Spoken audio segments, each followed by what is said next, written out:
유럽 최초의 교회가 빌립보 교회입니다. 그 빌립보 교회가 개척이 되고 세워지기 위해서 하나님은 루디아라는 여성을 준비했습니다. 바울과 만납니다. 그리고 바울이 전한 복음의 메시지를 주께서 루디아 여성의 마음을 열어서 받아들이게 합니다. 그리고 루디아 가정에서 빌립보 교회가 시작이 됩니다. 사모하는 교회도 가정에서 시작이 됐습니다. 절묘한 타이밍이었습니다. 빌립보 교회가 세워지고 난 이후에 선교 사역에 동력이 생겼습니다. 이 바울이 복음을 전하는데 큰 힘이 생긴 거죠. 그런데 엉뚱한 곳에서 사건이 일어났습니다. 이 귀신 들린 점쟁이 여성을 바울이 회복시킵니다. 치료하는데 그 일 때문에 바울과 실라가 감옥에 갇히는 일이 벌어졌습니다. 그 내용이 오늘 본문 말씀에 들어있습니다. 17절 보겠습니다. 사도행전 16장 17절입니다. 바울과 우리를 쫓아와서 소리질러 가로되 이 사람들은 지극히 높은 하나님의 종으로 구원의 길을 너희에게 전하는 자라 하면, 누가 얘기한 겁니까? 귀신 들린 점쟁이가 바울과 우리라 그랬습니다. 누가가 포함된 선교사에게 동행자들을 쫓아와가지고 소리를 높여서 외치는 거예요. 그 외치는 그 소리의 내용을 잘 읽어보십시오. 지극히 높은 하나님, 하나님을 존재론적인 속성에 대해서 귀신 들린 점쟁이가 선포를 해요. 게다가 지극히 높은 하나님의 종이라, 구원의 길을 너희에게 전하는 자라. 바울에게, 바울 일행에게. 무슨 말입니까? 신앙의 정체성을 분명하고 확실하게 얘기를 하고 있습니다. 이 사도행전 16장 17절의 이 말씀을 그 과정을 이해하지 못하고 이 말씀만 딱 떼어놔서 읽어보면 전혀 이상할 게 없습니다. 정상적인 성경 기록일 수 있습니다. 바울을 하나님의 종으로 알아본 거죠. 인식을 한 거죠. 그리고 구원의 길을 너에게 전하는 사람으로 인식을 했으니까 전혀 관계가 없는데, 사도행전 16장 17절 이 말씀은 귀신 들린 점쟁이가 하는 말이에요.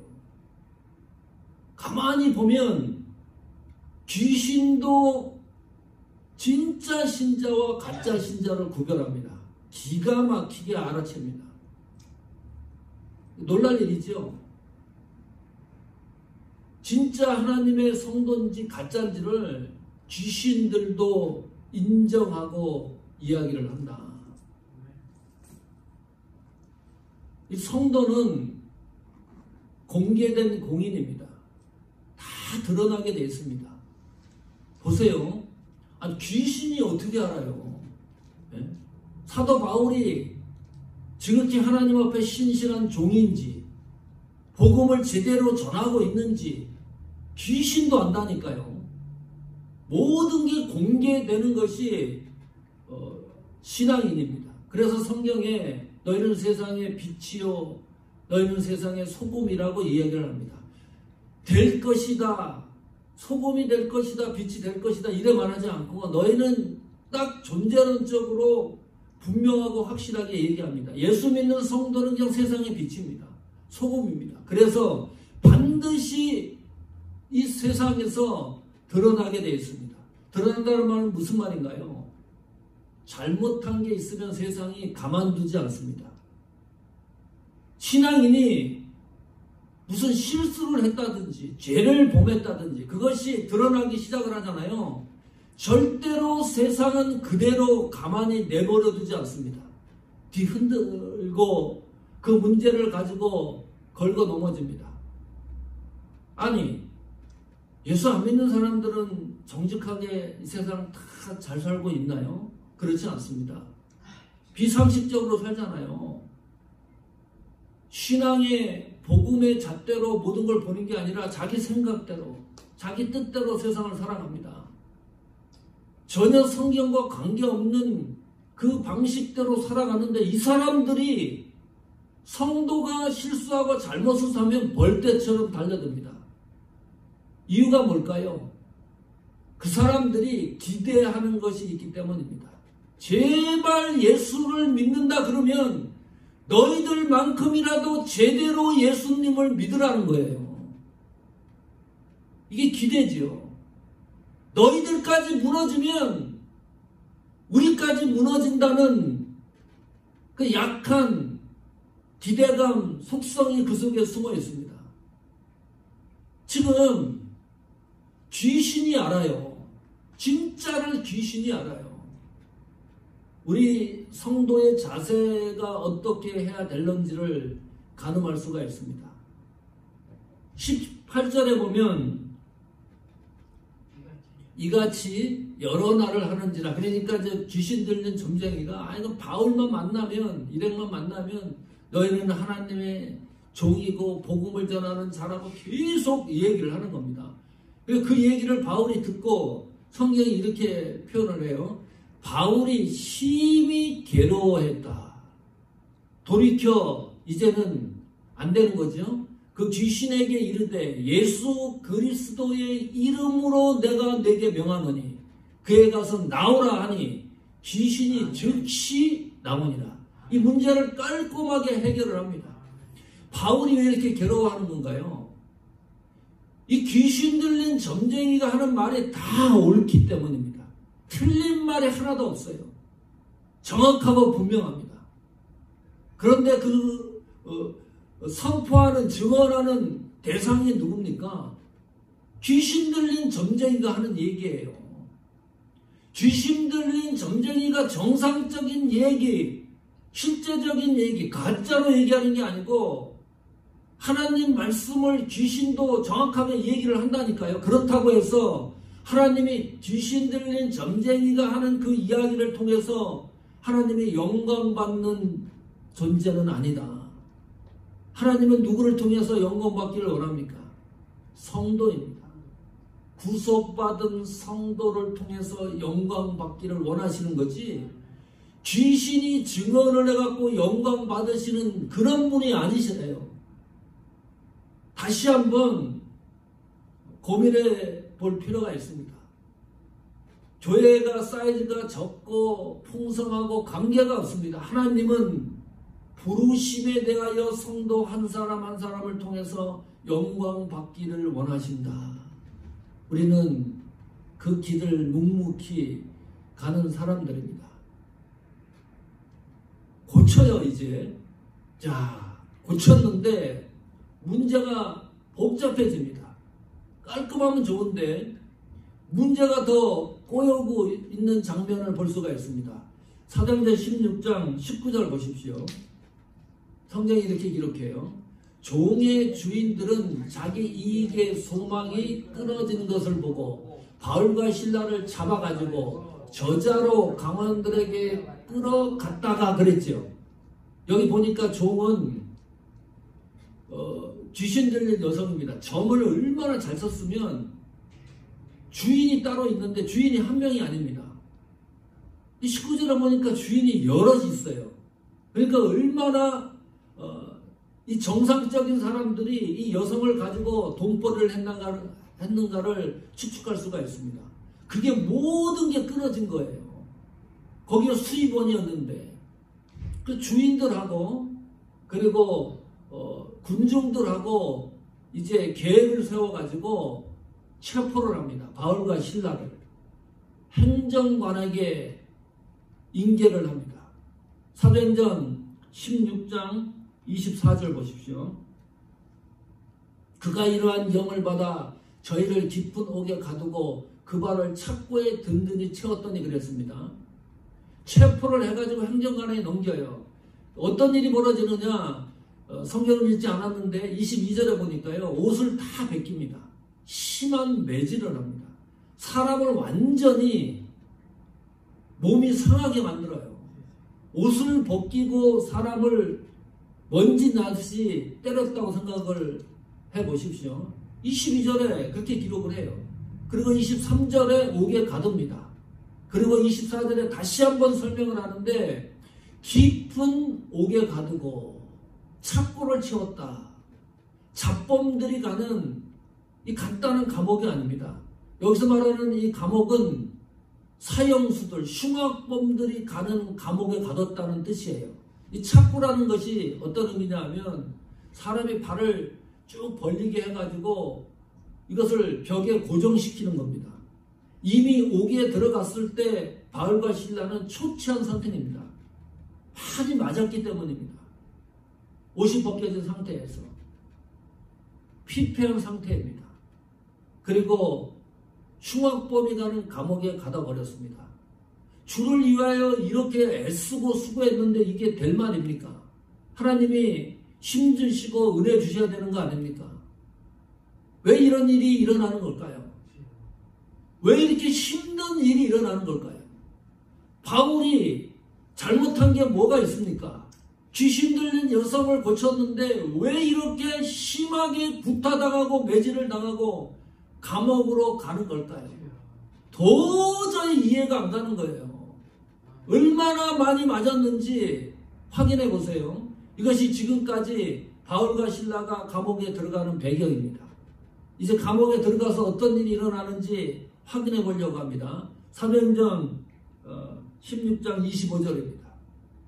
밤중쯤 되어 바울과 실라가 기도하고 하나님을 찬미하며 제수들이 듣더라. 이 밤중이라 그랬는데 몇 시 정도 됐을까요? 이 밤중이. 우리말 성경에 밤중쯤인데 영어 성경 NIV 성경에 보니까 미드나잇이라고 시간을 정확하게 기록해 놓고 있습니다. 밤 1시, 2시? 예, 12시입니다. 자정입니다. 그때 간수, 나중에 성경을 다시 잘 읽어보시면 밤 12시입니다. 이게 무슨 말이냐면 피폐해서 들어갔으니까 얼마나 지쳤겠어요. 기도할 힘도 안 났을 겁니다. 그러다가 밤 12시쯤에 바울과 실라가 정신을 차리고 기도를 하기 시작을 합니다. 하나님 앞에 찬양을 하기 시작을 합니다. 이게 가능한 일인가요? 이 기도할 이 능력과 힘이 있는 상황입니까? 사람이 기도할 때는요, 어느 정도 기도할 틈이 있을 때 가능합니다. 너무 힘들면 기도할 동력이 떨어집니다. 기도가 안 됩니다. 경험해 보셨을 거예요. 너무 내가 벅차게 힘들고 밑바닥까지 내려가면 기도할 수가 없습니다. 12시쯤 돼가지고 간수도 졸고 있고 제수들도 모두 잠자는 고요한 시간에 기도를 해요. 근데 그 기도 소리를 성경에 보니까요, 제수들이 듣더라. 묵상 기도한 게 아닙니다. 통성 기도한 겁니다. 이게 무슨 일인가요? 어떤 기도의 제목을 놓고 기도했을까요? 이 바울과 실라가. 우리가 만약에 바울과 실라 입장이라 그러면 그 감옥에서 어떤 기도를 했을까요? 보편적으로 그렇게 얘기하겠죠. 하나님, 이 감옥에서 나가게 해주십시오. 속히 나가게 해주십시오. 복음을 전하게 하기 위해서 하나님 기적을 베풀어서 빨리 자유롭게 해방시켜 주십시오. 우리가 잘 아는 내용입니다. 이 사건이 있은 후에 옥문이 열리죠. 감옥문이 열리고 제수들이 채웠던 이 착고, 수갑 이런 모든 것들이 다 풀어집니다. 그런데 바울과 실라가 도망가지 않고 그 자리에 있습니다. 만약에 바울과 실라가 이 감옥에서 나가게 해달라고 기도를 했다 그러면 이거는 초자연적인 역사가 기도를 하나님이 들어주신 거잖아요. 그러면 그 현장을 바로 떠났을 텐데 그런 기도를 하지는 않았을 거다 추측을 하는 거예요. 이게 무슨 말입니까? 대단히 큰 잘못도 하지 않았는데 흉악범들이 들어가는 감옥에 가뒀다고 하는 것은 이 행정관들이 도저히 이 바울과 실라를 그대로 내버려뒀다가는 큰일 나겠다. 체제가 전복이 되겠다. 아주 시급하게 생각을 한 겁니다. 그러니까 흉악범이 들어가는 감옥에 가두는 거죠. 조용히 잠자는 미드나잇 12시에 바울과 실라가 기도했다는 것은 주를 위해 죽겠다는 각오입니다. 그러지 않고는 기도할 수 없습니다. 죽음이 눈앞에 오는데 가만히 두겠습니까? 죽겠다는 거예요. 나는 사나 죽으나 주의 것이니까 나는 이 현장에 죽겠다는 각오로 기도를 하는 겁니다. 기도하고 기도하는 일도 힘든데 하나님 앞에 찬양을 했다. 도저히 이것도 이해가 안 가는 거죠. 기도하는 것도 힘든 일인데 찬양을 어떻게 합니까? 찬양이 밑바닥까지 내려갔을 때 찬송이 나옵니까? 안 나와요. 결심을 한 겁니다. 주를 위하여. 그 현장이 좋은 현장입니까? 무엇이 앞이 보이는 그런 현장입니까? 비전이 보이는 곳입니까? 그냥 차가운 감옥 안에서 주를 위하여 생명을 걸겠습니다. 그 기도를 하는 거예요. 그 기도 소리를 제수들이 가만히 듣고 있어요. 사도행전 16장 26절 보십시오. 이에 호련히 큰 지진이 나서 옥토가 움직이고 문이 곧 다 열리며 모든 사람의 매인 것이 다 벗어진지라. 초자연적인 기적과 이적입니다. 기도하고 참여하고 난 이후에 큰 지진이 일어났습니다. 문이 다 열렸습니다. 자, 바울과 실라 감옥에 있는 그 옥문만 열린 게 아니고 그 흉악범들이 들어있는 모든 문이 다 활짝 오픈이 되고요. 그뿐만이 아닙니다. 바울과 실라만 매인 것이 풀어진 게 아니라 다른 죄수들까지 모두 이것이 다 풀어졌어요. 이게 무슨 사인입니까 도대체? 이 상황을 보면 기도했는데 이런 일이 일어났어요. 그러면 어찌하는 겁니까? 하나님이 주신 사인이다. 이것은 도망가라고 하는 사인이다. 보통 그렇게 생각을 하죠. 옥문을 열고 다 도망을 가야죠. 자, 그런데 도망가지 않습니다. 이런 이야기를 들어본 일이 있습니까? 하나님이 기적을 일으켜가지고 옥문을 다 오픈을 해서 사인을 주시는데 그 현장을 떠나지 않았다는 이야기를 들어본 일이 있습니까? 효과적인 사람을 감동시키는 증언이 뭡니까?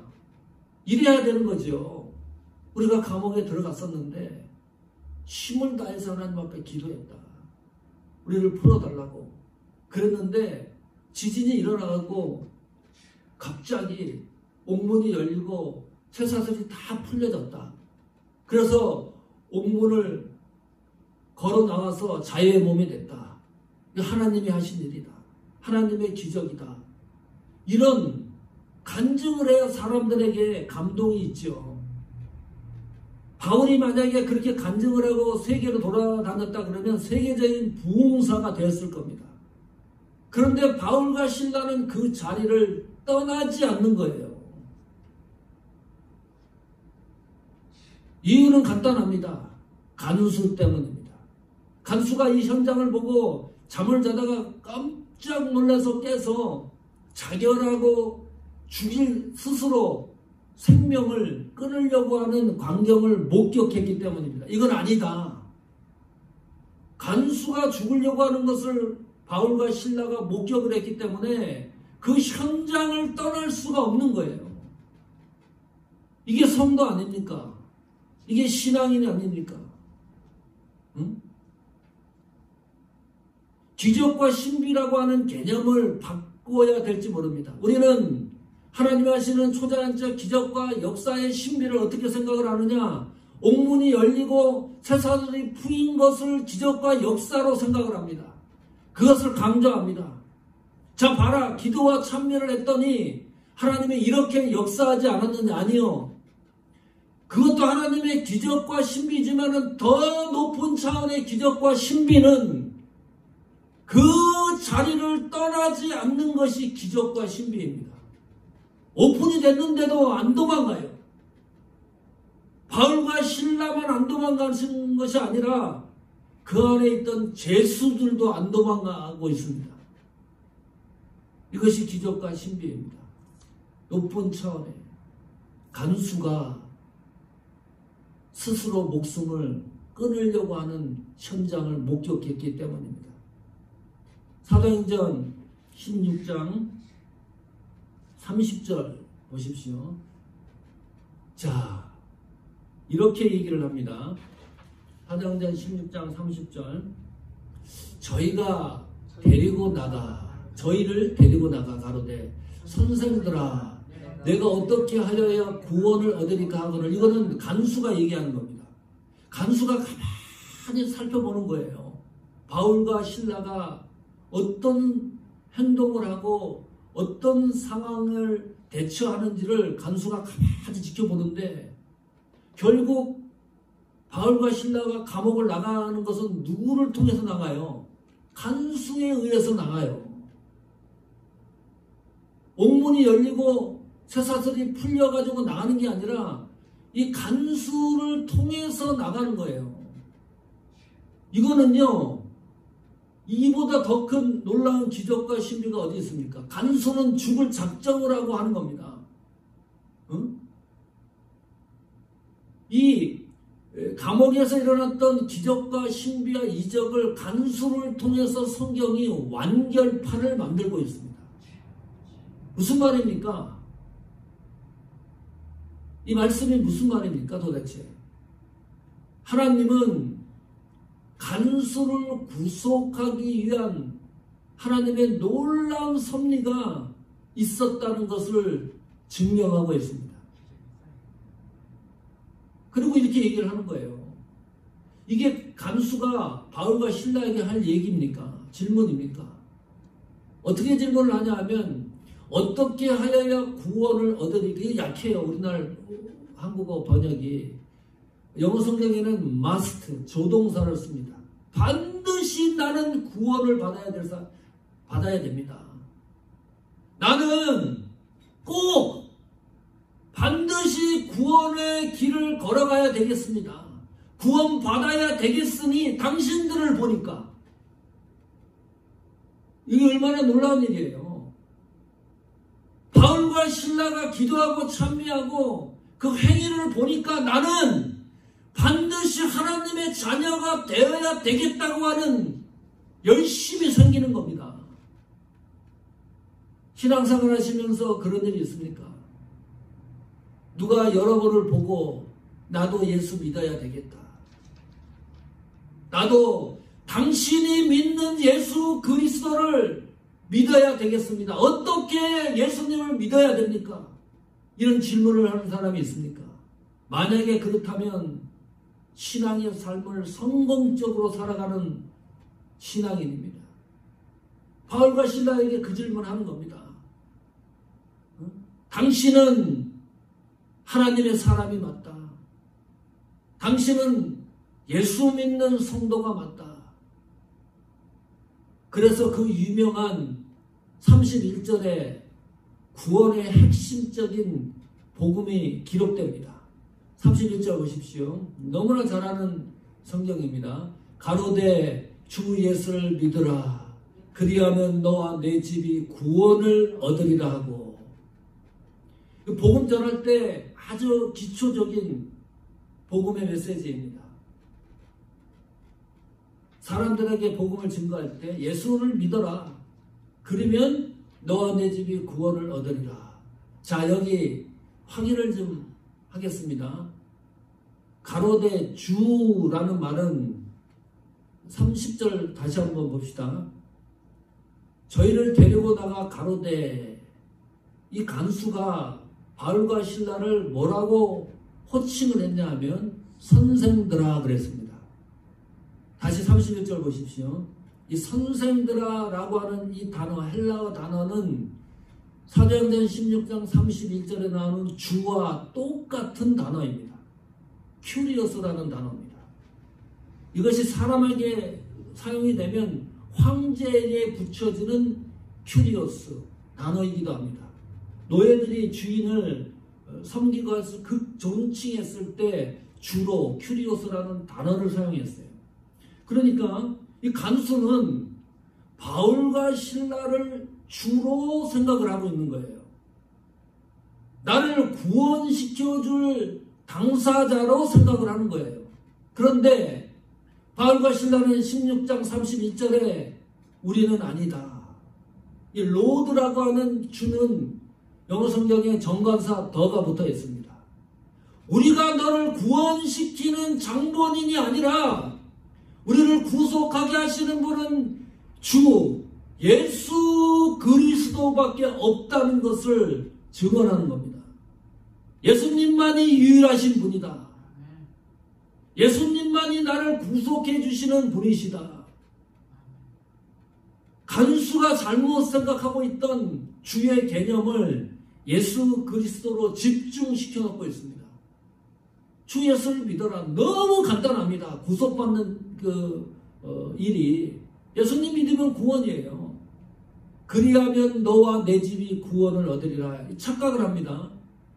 너와 내 집은 2인칭 복수입니다. 그러니까 이렇게 또 생각을 해요. 우리 가정에 잘 믿는 아빠나 엄마가 있어요. 5명인데 우리 가족이 아빠만 교회를 다니고 예수님을 믿어요. 그럼 내 와이프하고 3명의 자녀는 믿지 않는 거잖아요. 이 말씀을 착각을 하면 이 가정의 아버지가 믿으니까 자동적으로 와이프와 3 자녀가 예수를 믿어진다고 생각을 합니다. 그런 의미가 아닙니다. 주 예수를 믿으라 그리하면 너와 내 집이, 이거는 복수로 되어 있는 표현인데 구원을 얻으리라는 단수로 되어 있습니다. 한 사람 한 사람에 강조하는 표현입니다. 그러니까 다수를 집단적으로 구원하려는 그런 복음이 아니고 전제되는 주 예수를 믿으라는 이 말씀에 다 걸려 있습니다. 예수 그리스도를 믿지 않으면 구원에 이를 수 없다. 그것도 집단적으로가 아니고 한 사람 한 사람들이 구원에 대한 본질을 얘기하고 있습니다. 성도 여러분, 바울은, 신라는 감옥에서 신비한 기적과 이적을 체험했습니다. 우리가 신앙생활 하다 보면 한두 번쯤은 설명이 안 되는 초자연적인 역사를 경험합니다. 그런데 놓치지 않아야 될 것이 있습니다. 바울과 신라는 그 기적과 신비를 나를 위해서 사용한 일이 없습니다. 그렇다 그러면 그 현장을 빨리 빠져나갔어야 됩니다. 그 현장에 머물러 있을 이유가 없습니다.